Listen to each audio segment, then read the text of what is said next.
Siamo molto contenti, siamo onorati di questo supporto, di questo sostegno dell'amministrazione comunale di Conegliano, che ha voluto aderire ad una nostra richiesta e ha voluto donarci questo strumento che è molto importante per la nostra sicurezza e per poter fare meglio il nostro lavoro. Questo strumento è una termocamera, sì, che supporterà le squadre di Conegliano, e quindi è uno strumento che andrà a beneficio poi della collettività. La nostra è una professione di aiuto, quindi noi portiamo aiuto ad una comunità,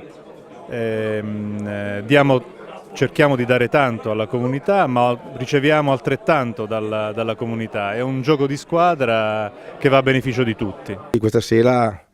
è stata una serata speciale, in quanto da un po' di tempo avevamo chiesto all'amministrazione di poterci dotare di questa termocamera, e dopo quasi un anno siamo riusciti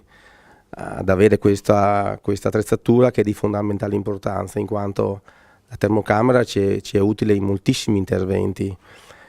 L'incendio, possiamo immaginare, di un fuoco all'interno di un tercapedine, dove riusciamo a capire il fuoco dov'è e il calore che c'è all'interno, una bombola di GPL, capire all'interno quanto calore c'è, una ricerca persona, dove anche di notte con la termocamera riesce a individuare la persona. Dunque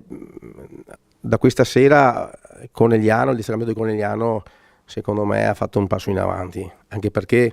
la termocamera è una termocamera all'avanguardia di ultima generazione. Innanzitutto una serata magnifica insieme agli amici dei Vigili del Fuoco, tutte le altre forze dell'ordine presenti a Conegliano. È una cena che ormai si ripete ogni anno, e qui al comando dei Vigili del Fuoco è diventata ormai una bellissima consuetudine. Abbiamo colto l'occasione anche per presentare la termocamera che l'amministrazione ha donato ai Vigili del Fuoco, uno strumento che gli permetterà di adempiere ancora meglio a tutti i compiti che hanno, perché non hanno solo i compiti dell'emergenza, ma hanno anche le piccole cose che loro fanno con grandissima serenità e con grandissimo equilibrio. Il corpo dei Vigili del Fuoco è per antonomasia il corpo dove veramente si collabora tutti assieme, e io vorrei, e ho per fortuna una città che è uguale al comando dei Vigili del Fuoco, lavoriamo tutti assieme nella stessa direzione per fare in modo che il nostro territorio sia un territorio che possa sempre avere più vitalità, ma anche più vicinanza alle persone che hanno bisogno.